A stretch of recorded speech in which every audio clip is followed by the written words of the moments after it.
La route des montagnes du Nord. Un nom murmuré à voix basse. Un chemin célèbre parmi les voyageurs et les soldats.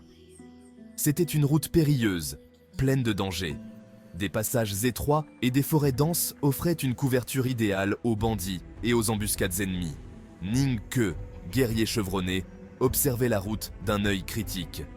Il n'y voyait pas la beauté, mais une série de pièges mortels. Chaque virage, chaque affleurement, un site potentiel pour une embuscade. Sa main se posa instinctivement sur la poignée de son épée. Il avait déjà emprunté de tels chemins, des chemins où la mort se cachait dans l'ombre. L'expérience lui avait appris à se méfier, à s'attendre au pire. Il ne serait pas pris au dépourvu. L'air même semblait lourd de défis. Le silence n'était rompu que par le bruissement des feuilles et le cliquetis des sabots sur le chemin de pierre. C'était le silence avant la tempête. La princesse et le général Ma voyageaient aux côtés de Ning Ke. La princesse, jeune et naïve, semblait inconsciente des dangers qui les entouraient. Le général Ma, cependant, n'inspirait aucune confiance à Ning Ke. Son regard s'attardait trop longtemps sur les mouvements de Ning Ke. Son sourire n'atteignait pas ses yeux. Ning Ke sentait une intention cachée. Il ne faisait pas confiance au général. Et là où il n'y avait pas de confiance, il observait de près. La sécurité de la princesse était sous sa responsabilité. Pourtant, il ressentait un malaise grandissant.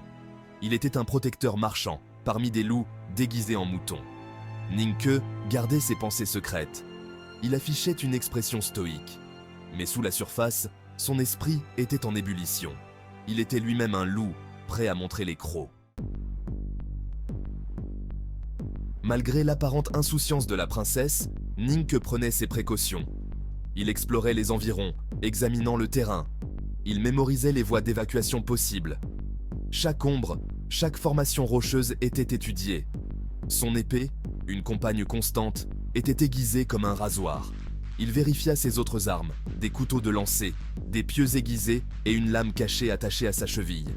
Il se déplaçait avec la grâce d'un chasseur chevronné, les sens en alerte.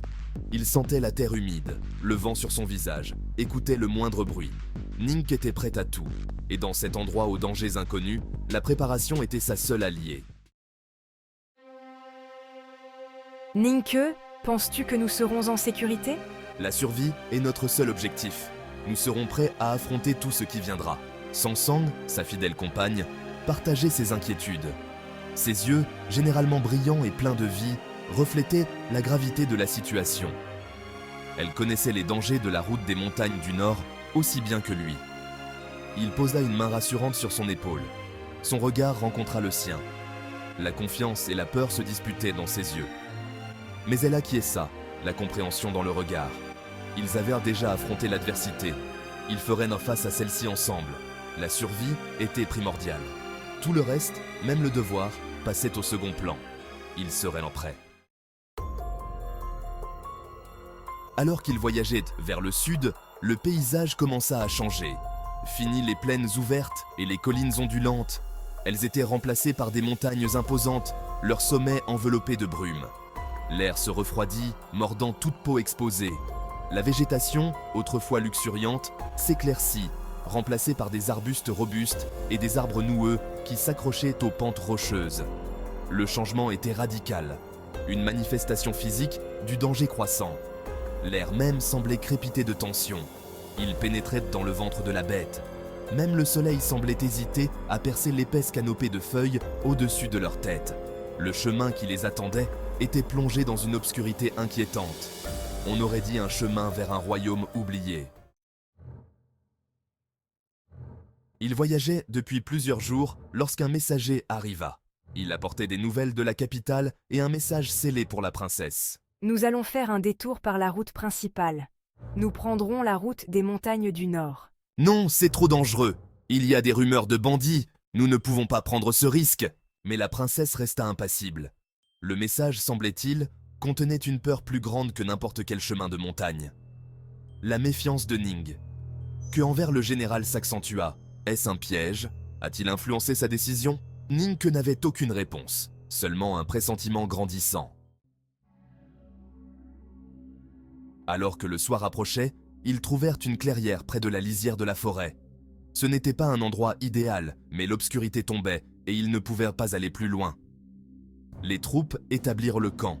Des tentes furent dressées, des feux allumés et le repas du soir préparé. Mais un malaise flottait sur le campement. Les soldats, d'habitude si bruyants, étaient calmes. Regardez-les, ils le sentent aussi. Ninke les observait attentivement. Il voyait la peur dans leurs yeux, un instinct primaire qui reflétait le sien. Eux aussi sentèrent le danger qui rôdait dans l'ombre. Ils n'avaient pas besoin d'exprimer ses inquiétudes. Le silence, rompu seulement par le crépitement du feu et le hurlement lointain d'un loup, en disait long. Ils attendaient, attendant que la situation dégénère. Pendant que le camp s'installait, Ninke et Sansang s'éclipsèrent. Ils se déplaçaient silencieusement, comme des fantômes dans l'obscurité grandissante.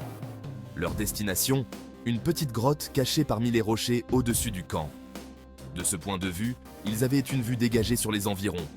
C'était une mesure désespérée, née du désespoir. S'ils étaient attaqués, ils s'échapperaient à la faveur de l'obscurité. Nous ne devrions pas faire ça. Murmura Sansang, la voix légèrement tremblante. Nous avons juré de protéger la princesse. Le regard de Ning, que était fixé sur le camp en contrebas, et nous la protégerons. Mais notre survie est primordiale. Nous ne pouvons pas la protéger si nous sommes morts. Leur mouvement ne passera pas inaperçu. Une des servantes, une jeune fille à l'œil vif et à la langue bien pendue, avait observé leur départ furtif. Elle les observait depuis l'ombre, l'air partagé entre curiosité et suspicion. Que manigancent-ils? Pourquoi avaient-ils quitté la sécurité du camp? La jeune fille, mue par le désir d'en savoir plus et par une bonne dose de peur, décida d'enquêter. Elle se faufila à travers le camp, les yeux allant de tente en tente. Discrètement, elle suivit la piste de Ninke et Sansang. Son cœur battait à tout rompre, un roulement de tambour de peur contre ses côtes. Elle jouait un jeu dangereux, mais sa curiosité était trop forte pour être ignorée. Alors que la lune se levait, projetant de longues ombres fantasmagoriques sur la clairière, les pires craintes de Ninke se réalisèrent. Un mouvement dans la forêt, un éclair d'acier au clair de lune. L'ennemi approchait, il s'y attendait, il l'avait prévu. Mais savoir et voir étaient deux choses différentes. Son sang ne fit qu'un tour, ses sens en alerte maximale. « Ils sont là, prépare-toi » murmura-t-il d'une voix à peine audible. En contrebas, le camp ne se doutait de rien. Les soldats, fatigués par le voyage de la journée, dormaient profondément. C'étaient des proies faciles, le piège était tendu. Un chœur de cris de guerre déchira la nuit. Des silhouettes émergèrent de la forêt, leurs visages dissimulés derrière des masques grotesques. Ils se déplaçaient comme des loups à la chasse, rapides, silencieux, mortels. L'attaque fut rapide et brutale.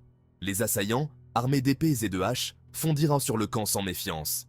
L'air se remplit du fracas de l'acier, des cris des blessés, de l'odeur du sang et de la peur.